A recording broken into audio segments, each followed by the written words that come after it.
Hey, it's the Impatient Cook here. How you doing? I'm not here to waste your time and tell you stories about my grandma. I'm here to teach you how to stuff your face fast. No stories, just a quick recipe so you can get on with your life. Someone ever give you one of these bad boys for the holidays and you just don't know what to do with it?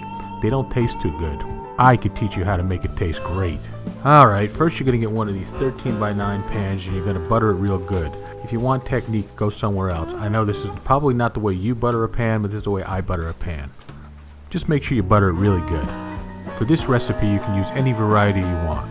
I prefer the chocolate chip, but I got the citrus, so sometimes you just got to go with what you got. You know what I'm saying? Okay, now you're going to grab that panettone bread. You're going to rip it up and put it in the pan. It doesn't have to be pretty. If you want to cut it up into little pretty chunks, go ahead, but it doesn't have to be pretty. Just rip it up, put it in the pan, not that hard. Alright, now you're going to get a giant mixing bowl. I know this is not a mixing bowl. Don't bust my chops. Maybe I can't afford a mixing bowl. Maybe I'm not as rich as you. Anyway, you're going to throw 12 large eggs into this bad boy. That's right, 12 large eggs. This is not health food here. Then you're going to beat those bad boys to a pulp with a giant whisk. Put a little muscle into it. Alright, now you're going to throw in 2 cups of heavy cream. And you're going to whisk that together with the eggs real good. Now you're going to throw in 3 3/4 cups of milk. Whisk that in real good too. Now whisk in 2 cups of sugar. At this point you should be building some muscles in that arm.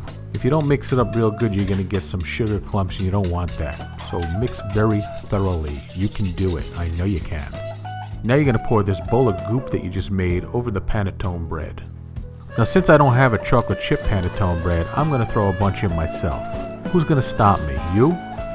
Then push the bread down into the mixture with the beater, or your hands. Do whatever you want, whatever makes you feel good. At this point, you're just going to let the bad boy sit on the counter for about a half hour, at room temperature. While it's sitting around, preheat the oven to 350 degrees. I'm not going to show you that. Use your imagination. You can figure it out. You have a stove, right? After it sits for a half hour, you're going to throw it in the oven. You're going to bake it for 45 minutes. When you're done, if you didn't screw it up, it'll look just like this. Look at that. Tasty.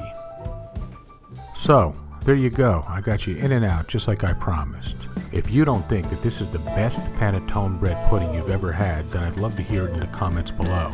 If you like this video, please like, subscribe, and hit that notification bell down below.